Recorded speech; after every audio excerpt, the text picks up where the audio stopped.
జై శ్రీకృష్ణ అందరికి. Computer work blouse కానీ మగ్గం వర్క్ బ్లౌజ్ కానీ బ్యాక్ పార్ట్ చూపించారు, ఫ్రంట్ పార్ట్ చూపించలేదు. ఈసారి అయితే ఫ్రంట్ పార్ట్ చూపించండి అని అడిగారు. ఫ్రంట్ పార్ట్ ని ఏ విధంగా మనం స్టిచ్ చేయాలో చూపిస్తున్నాను.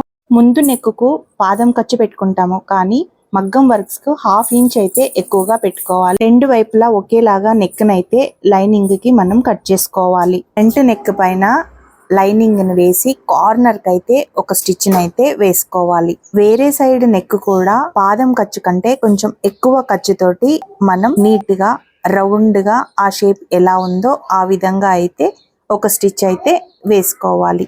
నెక్ సాగిపోకుండా వెనకాల కొంచెం ఒత్తి పట్టి మనం కుట్టుకుంటే నెక్ సాగకుండా నీట్ గా అయితే వస్తుంది. ఇప్పుడు ఎక్కడెక్కడైతే వంపు ఉందో అక్కడ మనం కట్స్ అయితే ఇచ్చుకోవాలి. లైనింగ్ అణిగిపోయేలాగా లైనింగ్ పైన ఒక స్టిచ్ వేసుకోవాలి.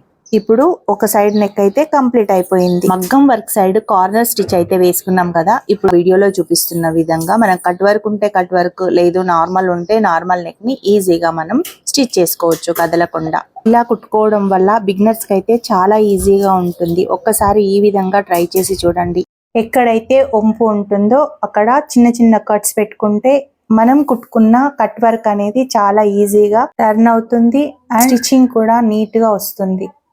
చూసారు కదా, ఈ విధంగా రివర్స్ చేసుకుంటే పర్ఫెక్ట్ కర్వ్స్ అయితే వస్తాయి. బిగినర్స్ కి అయితే చాలా ఈజీగా ఉంటుంది ఈ మెథడ్. ఒక్కసారి ట్రై చేయండి. బిగినర్స్ కి back part lining, front part lining, neck వేసిన తర్వాత చాలా తేడా అయితే వస్తుంది.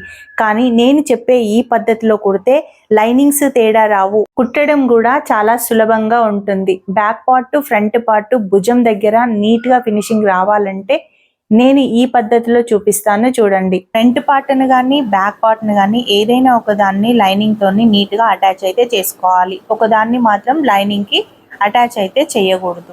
చూడండి, ఇప్పుడు మెయిన్ పార్ట్ కరెక్ట్ గా ఒక దగ్గరికి పెట్టేసుకొని ఈ లైనింగ్ ని దాని పైన పెట్టుకొని తర్వాత ఒక స్టిచ్ వేసి ఓపెన్ చేసుకుంటే ఇలా నీట్ గా అయితే వస్తుంది. మనం ఎక్కడైతే కట్ వర్క్ ని చేసామో ఆ కట్ వర్క్ పక్క నుండి ఒక స్టిచ్ వేసుకుంటే కట్ వర్క్ అనేది ఫోల్డ్ అవ్వకుండా నీట్ గా కనబడుతుంది. చూడండి, ఈ వీడియోలో చూపిస్తున్న విధంగా మనం అటాచ్ అయితే చేసుకోవాలి. నేను చెప్పడం కంటే క్లియర్ గా వీడియోలో చూపిస్తున్నాను, మీకు అర్థమైందని అనుకుంటున్నాను. ఎలా అనిపించింది? నెక్ ఈజీగా అనిపించిందా? నాకు కామెంట్ లో చెప్పండి. ఈ వీడియో నచ్చితే లైక్ చేయండి. ఇలాంటి వీడియోస్ కోసం మన ఛానల్ ని సబ్స్క్రైబ్ చేసుకోండి. నచ్చితే కామెంట్ అయితే తప్పకుండా చేయండి.